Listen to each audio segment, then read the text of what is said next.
When I had just started high school, and my brother had turned 13 years old, we began to notice strange things happening in the house. At first it was small, such as seeing a shadow in the corner of the eye, or hearing a whisper that sounded like one of our family members. It was easy to play off as a trick of the mind, having never really been brought up in any sort of religion. It never crossed my mind that there was any sort of supernatural possibilities. One morning, my brother had came up to us and said, "Stop banging on my door, it's not funny." We told him that none of us had been banging on his door. He said, every night when the lights were turned off and everyone was in bed, someone had banged on his door. Nobody had been banging on his door, and at first we really thought nothing of it. That was until one night, I stayed up a bit late to work on some homework, and I heard footsteps. I also heard what sounded like long nails scratching the wall leading to my brother's room. Our house at the time had an upstairs like the shape of a capital L.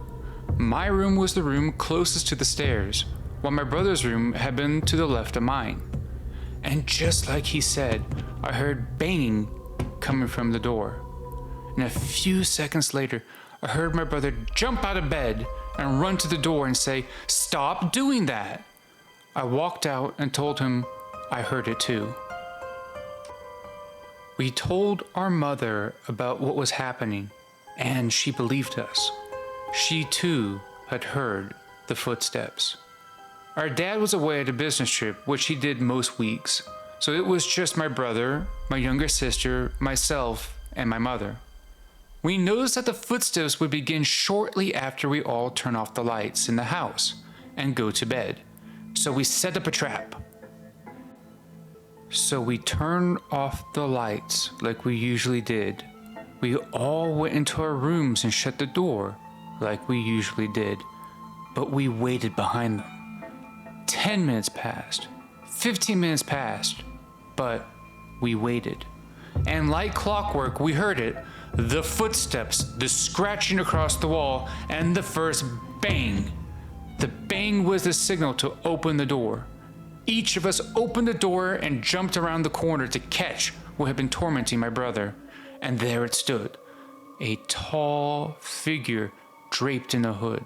It was solid, but at the same time, translucent. But it was there, in plain sight, and all of us could see it. It was visible for just a few seconds, but we could see it.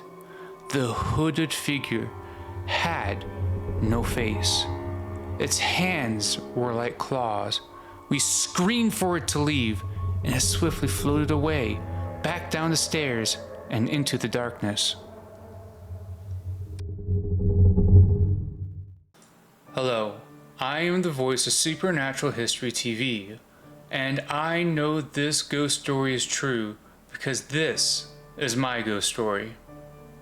Recently, I have been inspired listening to your guys' shadow people stories, and I thought that I should share one of my own ghost stories. I grew up without any real religious teachings, and my first experience with the supernatural was unwanted. I have a degree in political science, I have a Juris Doctorate degree, and I am a registered attorney. I have always had a passion for history, and in no small part due to this experience, a passion for the supernatural. Like myself, I believe there are many people out there who have had similar unexplained experiences, and I want to hear your stories. Tell me about your supernatural or unexplained experiences.